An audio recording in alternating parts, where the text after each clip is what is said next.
abusua ya za tena si bi na tena say ya na say mama ni bia e yo my Ghana political stories ni bi na sa kan ye de eba e de ba be so mo na ne nsema ye de ani enso epo e de ram ye e ka me akwa say good news e de ma the OSP I mean o ka say Ken Ofori-Atta and so ya humboa so so ebebo de abura o my Ghana mo na che say OSP no and so adwuma and so betimi I am kakra because investigation and prosecution or charges are also they about Ken Ofori-Atta no ni na so betimi akono wano na che say no so yetimi ehu de etu and so back akotwere Ken Ofori-Atta case na ho boaboa ni na so ejina ko a ne ofa the ex-president as the former president of Ghana Nana Addo down quad showboy and so it's me a train telephone and I just also a friend of us is umbra I just say charges are USB the abono no and I say do the abono umbra I just also claim it in come here for say and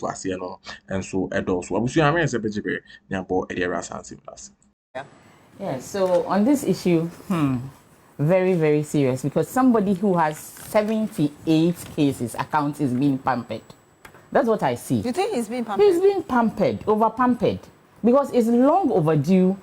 Somebody who has so many charges has been able to write to the Interpol, just like Nanaya is saying, has addressed the Interpol to remove his name, and we are here as Ghanaians. MPP people should also call on him to come back because it's their integrity and credibility which is at stake now. If they can organize press conferences for so many issues which are not so relevant, and their own child is being charged for 78 cases, they should call him to come back so that they clear their issue, they clear their names as MPP people, because he was part of them. He was part of their government. So if we are all here and we are pampering him, he's not feeling well, he's doing this, he's not fine, he's on medication, when all these cases is lying there waiting, and he was even allowed to go. He came back. We thought the issue was going to be dealt with. Immediately he was everywhere trending on social media, and he was back. He looked very fine, and we all knew that. How did he manage to go back without our knowledge? Nobody. There were no charges. There were no charges at that time. The time that he went, there were no charges. No, the charges came out. The charges came so they could have gone. Yes. Why they couldn't have kept but him you're here. saying the MPP should call him to order. We've had a member of parliament for Malaysia South, Nana Jeba, for actually questioning the legal grounds upon which the court issued an arrest for Ken Ofori-Atta. Yeah, so I expect more from the MPP. As a whole MPP political party should call him, because it's their own integrity at stake. 78 counts with all these things that are happening. They should let him come back. If they call him to come, if Nanado calls Ken, Pacho Branabe Cléar, come and let's clear your name and be free. Our party will be free. He will come. He will come. His father will call him. He will come. Because we really need this to be dealt with. And we see that, I foresee it from where I'm sitting, that it's being too over-pampered. If somebody steals a phone and has so many criminal charges against that person, in Ghana here, nobody will grant him bail. Nobody will grant. Let me get your thought as well. Or you want to, please land. No, it's okay. You see you. Same. Please, let me get. We are running out of time. When they're running out of time. When the energy is there, you cut the person and then we're running out of time. Forgive me. Let me get Madam Ayana's thought on this one. I just want to appeal to Accra, Ken Ofori-Atta. Accra, we are not cowards, so wherever you are, you better come back and answer the questions. You are one of them. Yes, I'm an Accra. I never knew. So you better come back. Come and remove this stain that you've put on us. As if we are cowards or we are corrupt people. We are not. Please come back. But let's look at the special prosecutor. You know, I was just telling Susan, even though we were not in power at that time, I mean, like, they were not in power, the NDC was hanging on. As special prosecutor, he knew what was happening in this country. He must have been taking notes as to what was happening in this country, so that you know the criminals that are here, whatever information that was coming, he should have known. So, on your list, you didn't have Ken Ofori-Atta there. On his list, or he didn't make any lists. as special prosecutor, somebody who's supposed to be out there looking for corrupt officials. And we had been talking, oh, Ken Ofori-Atta is corrupt. Ken Ofori-Atta has done this. So he didn't even put his name anywhere to the extent that he would be looking out for him. But he did. He was looking out for him from the information we are having now. Because we are told by him that when he got to BNI, is it BNI? NIB. Nobody was willing to help him, which means that he took some notes. He made an attempt. He made an attempt. So all I'm trying to say is that he knew that this person was a wanted person, but why did he let him go? Why didn't he tell us Ghanaians that the person I'm looking for, he's going home? So you think that he should be blamed for the absence of Ken Yes, we should Ofori-Atta in blame Ghana? him. But he was even defending He Ken should have from told us. in the beginning. You know, if he had told us, we would have massed up at the airport to And wait for waited him to him, come. yes. You understand me? But he didn't tell us. You understand what I'm saying? So all I'm trying to say is that this special prosecutor is not a serious one. He's not serious. No, he's not serious. He's not. So all the things he's been saying, 2021, we've you have charged been these people and all that. 2021, special prosecutor. How many people has he prosecuted and jailed? How many? Tell me. How much money haven't we spent on him? What have we gotten out of his office? That's all that we are asking. I mean, at the moment, Ghanaians are mad. We are crazy. You want We are justice? angry. Because we cannot spend this kind of money, and at the end of the day, not even one person has been sent to jail. Not even one person can we see has had a case that has gone to the end. Why? Why, you ask? But let me read some messages from Simon Yen Was. It says, Beatrice, on Tokonu's ECOWAS court ruling, I just wish to plead with my mother, Tokonu, to let sleeping dogs lie and stay as much as possible out of the media under the current circumstances. As for Kofi Bento, his argument cannot hold water, so the country should continue to do with an acting CJ simply because someone is adjudicating a case in court. Big no, Mr. Bento. My second appeal is to His Excellency the President John Dramani Mahama, whose kindness cannot be disputed at all. He should temper justice with mercy. Mr. President should please ignore the people behind pushing the former CJ and sinking her deeper and deeper. Your Excellency, kindly consider Mother Tokonu for her retirement benefits, please. That's from Simon Yen. And a number of you... Simon, she No, she didn't retire. A number of she didn't retire, and she opted to not to retire. Not to So retire. she has no retirement benefit. a number, he's just pleading. No, but you can't. That's against the law. Stop that thing. No, It's against the law. It's against the law. Because she didn't retire. You should stop that thing. And let me just read. Where does it end? So I do something and my office sacks me, and then somebody goes to plead and says that, because there is a Buka John. It says Nanaya is the only one more clear with her submission, broken down in simple terms. What do you mean? Okay, a lot more of you sending us your messages. I'm sorry we're unable to read all of them, special but prosecutor must be up and doing. We want to see action with this up and doing. Well, pack up your day with Milky Way, the Milky Way with a rich, smooth taste of peck milk shortcake. It is pure delight, and you can see the flavors all here. We have coconut, we have, different flavors as you can see on your screen. We have chocolate and others. So just go grab one and enjoy. And are you also looking for a university that will prepare your child for the future? Then Academic City University is the best choice for you. At Academic City, we do not just teach, we nurture creators, innovators, and leaders who shape tomorrow's world. We offer undergraduate programs in engineering, computational sciences, business and communication arts, and our BSc in artificial intelligence and robotics engineering are the first and only one of its kind in sub-Saharan Africa. With world-class facilities and industry-experienced faculty, students do not just learn the latest technology, they actually create it. And for working professionals and young graduates, we have got you covered as well with our MSc programs in cybersecurity and data science analytics, as well as our professional certificates programs. At Academic City, our programs are practical, relevant, and future-focused. Call us now on 026-269-3870 or visit acity.edu.gh for more information. Admissions are now open. Academic City, make your mark. With what unfolded in the chamber, the Damongo MP then addressed the press. If you put all of these together, these 4-year programmed expenditure, if you put all of these together, which is the multi-year procurement commitment the government of President Mahama has made to purchase these 4 helicopters and 2 presidential jets, it amounts in total to 13,152,072,333 Ghana cedis.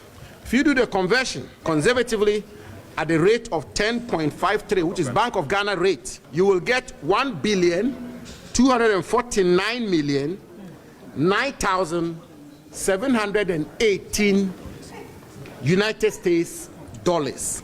So, ladies and gentlemen of the press, governance is about transparency. Is it a good way of spending our taxes? Is it a prudent step to take? Now, the Ghana Armed Forces has increased its presence in the Boku General area to address violent situations, especially as the Otumfo-led mediation of the chieftaincy conflict near conclusion. Additional detachments have been deployed in and around Binduri to support existing ground forces. Correspondent Castro Senyala has the rest of the story. In the past few months, the insecurity situation in Binduri has been troubling following the spillover of the Boku chieftaincy conflict. The spillover has led to violent attacks, resulting in the loss of lives and property. In response to the new wave of attacks, the government and state security agencies have been working to restore peace in the area through engagements with the factions, collaborations with traditional authorities, and the enforcement of curfews. During a visit to the area, the Ghana Armed Forces Northern General Officer Commanding Brigadier General Walanyo Agbe. Sound like you made the Irish shop at your like. As someone subscribe to POG Media and you may see a lot about Ghana, authentic political stories and updates happen on Sabit Miakano. Now, one who the echo and the urban messages. Some subscribers to POG Media and the annual book on so about your subscription. Now, I share no for also answer so it's me a cabinet so who the echo and the urban means so abo and the comment section on also waiting me adding common and a fudge media. So the Bayaj Medi and so a bay and the Kabuzia Mez about to us. It's in my word. Said the military's actions are aimed at safeguarding lives and restoring stability. We have realized that for the past 3 months or so, Boku has been very good, very calm. And all the attention has shifted to Binduri. So we want to see what we have done in Boku. We do the same thing in Binduri or even better to ensure that Binduri too is safe. We are doing all this in anticipation of Otumfo's declaration so far as the Boku crisis is concerned. Now we need to move the truth forward instead of waiting for something to happen before we move forward. At the Binduri Senior High School, where one of the military detachments has been positioned, the conflict has forced students to flee to safety and has negatively affected admissions. Some staff members have also abandoned their posts, which has taken a toll on the school's operations. The population have just been currently the first years that we have now is about 20-something. It's not even up to 30-something. And then those who come for the admission, they are about 50. They are not even up to 60 and then beyond. Some of the elders will help up so that the students will come back because due to the conflict, they ran away. The Binduri District Chief Executive, Arigu Martin Akurugu, has appealed to residents to support efforts towards lasting peace. We are also appealing to the youth. There is no any person that benefits from war. We need peace. Until lasting peace and stability is restored to the Boku General area, the Ghana Armed Forces says it will continue with the sustained peace enforcement efforts. Castro Senyala, TV3 News, Binduri, Upper East Region. Now, some unposted trained teachers from the 2023 batch have petitioned the Ministry of Education for their employment. The teachers say the recent budget presentation by the Finance Minister suggests that the government has no plans to post them.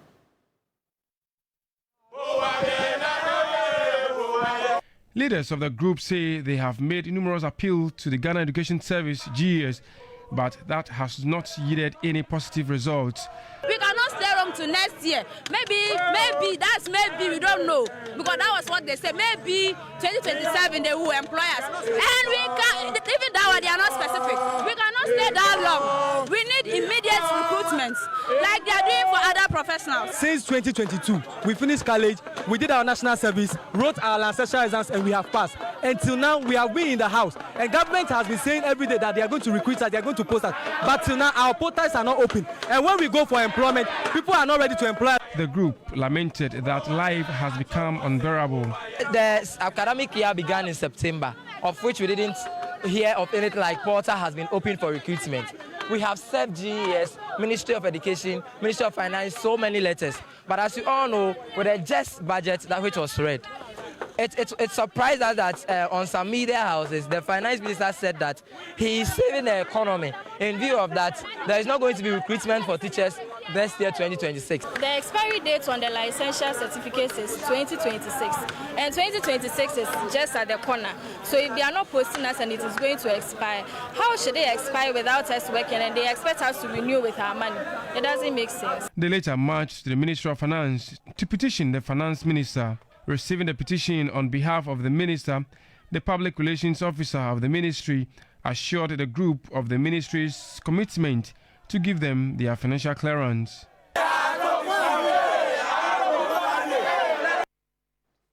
Private legal practitioner Martin Pegbu has intensified calls for the resignation of Special Prosecutor Cléar and his assigns over what he describes as failure of the OSP to prosecute former Finance Minister Ken Ofori-Atta. Lawyer Pegbu was earlier invited by the OSP for a hearing following allegations of corruption he made against the Special Prosecutor. Lord Addo reports. Lawyer Martin Pegbu earlier accused the Special Prosecutor of colluding with the former Finance Minister, Ken Ofori-Atta, to evade prosecution and leave the shores of Ghana. He was hence invited by the Office of the Special Prosecutor to substantiate the allegations on Wednesday, November 19. Yeah, so the beginning, we're a bit unsettled because there's an officer who sought to say that I should have only one lawyer present. It's unconstitutional. There's no part of the Constitution that restricts your right to a number of any lawyer. I've been here before. I've seen their conference rooms. So if I have 15 lawyers, but my number, that wasn't even, we were just 2 lawyers. There were other lawyers who were to join, but I had 2 at the time, and he sought to restrict. So we reprimanded the officer, and I'm sure in due course I'll notify the higher ups. So basically the hearing started, and then we raised some objections, and so based on that there's been an adjournment. So if those objections are resolved, there may be a continuation. The private legal practitioner chastised the OSP for the delay in filing charges against the former finance minister while he was out of the jurisdiction. Where some public institutions are allegedly, in any event they are contested, well, at least one institution is contesting, are allegedly frustrating the work of the special prosecutor, he has to come out and inform Ghanaians. He didn't, and he allowed Ofori-Atta through. And I'm saying that for that one, Cléar and his right-hand men, 2 of them, have to pay dearly for it. They must leave office. Look, because you see today, Ofori-Atta's name has been taken off the Interpol Red Alert. All this is needless. This is preventable. Martin Pegbu also advocated for the freezing of the assets of Ken Ofori-Atta while his prosecution is pending. Lord Addo filed that report. Well, that's it for the morning news here on TV3. My name is Beatrice Addo. Thank you so much for staying with us. And of course, do stay with us. The Foreign Affairs Minister Samuel Okudzeto-Ablakwa has announced that 169 Ghanaians have been deported from the United States to Ghana since January 2025. He says there are 120 Ghanaians currently awaiting final decisions by immigration officials to be deported to the country.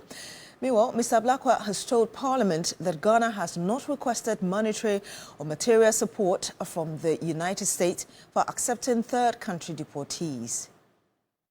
So far, Mr. Speaker, 388 Ghanaians have been in detention since January this year on immigration-related charges. Of this number, 120 are awaiting final decisions by the Board of Immigration Appeals. 49 have exhausted all legal processes and await final deportation arrangements. As of today, per the ministry's records, 169 Ghanaians have been deported to Ghana since January 2025. Of this number, 90 arrived in Ghana unaccompanied on commercial flights and 66 on chartered controlled flights supervised by ICE agents. We have made clear that deportees have rights and that they should be deported within the confines of international law. They should not be abused. Their rights should be respected. So far, our engagement with these deportees, there has not been any evidence of violation of their rights when we have engaged them. This understanding with the United States of America, what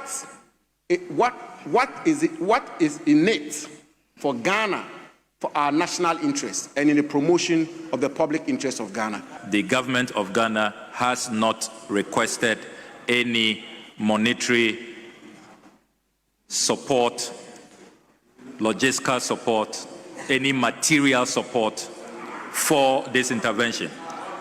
The understanding is purely on humanitarian grounds.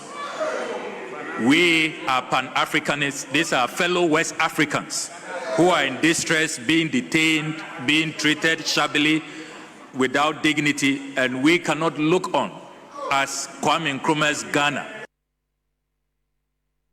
Some more here on the morning news, and Cabinet has approved enhanced conditions of service for all diplomats working abroad. President John Mahama announced this at the swearing-in of 11 envoys as ambassadors and high commissioners. The president says the new conditions will include a waiver to import a vehicle up to 2.7-litre capacity for returning foreign service staff. Performance indicators are not meant to burden you. They are intended to empower you. They will help the government identify support needs, reward excellence, and ensure that every mission contributes meaningfully to Ghana's national development priorities. We recognize that diplomats must be well supported to deliver on their mandates. For this reason, Cabinet has approved enhanced conditions of service for all our diplomats working abroad. Additionally, the Cabinet has approved a waiver of import duties and taxes on one vehicle for foreign service officers returning from overseas service. I was expecting you to clap. Yeah? But there's a caveat, with an engine capacity not exceeding 2.7 litres. So if you're thinking of a V8, I'm sorry. In line with our prudent budget management and the broader reset agenda, Cabinet has further approved rent ceilings for officers serving in missions abroad. This is intended to prevent waste and ensure value for money in all our foreign operations. I expect strict adherence to all protocols governing this policy. Financial discipline is integral to national renewal, and our missions must lead by example. We return to Parliament, and the minority and majority caucuses went head-to-head on Wednesday in a fiery dispute over the cost of purchasing 4 new aircraft announced by the Finance Minister in the 2026 budget. The ranking on Foreign Affairs hinted at a sum of $1.2 billion to be used to purchase a presidential jet, an amount that sent the chamber into heated exchanges. Christian Yale brought us this report. Mr. Speaker, I'm talking about $1.2 billion United States dollars to purchase presidential debt when you cannot pay nurses, when you cannot pay teachers, when you cannot buy farm produce, when you cannot recruit workers. Nowhere in this budget is $1.2 billion allocated for the purchase of a presidential jet. How much does Air Force One cost? And I say, so calm, Naibo, Edira, and I see the medium say POG Media, say Muniwa, yes, you na yebɛwɔ hɔ a just more drop more subscriptions na just more so hit notification bell no so the bear mo sanso bɛka daily update ni bi here the Google platform so na mo updated na mo hu de echo and the aba na so wetimi a share na for so ensa so etimi aka betimi so up heading komo e the comment section so the bear adwumadi no enso e bear nika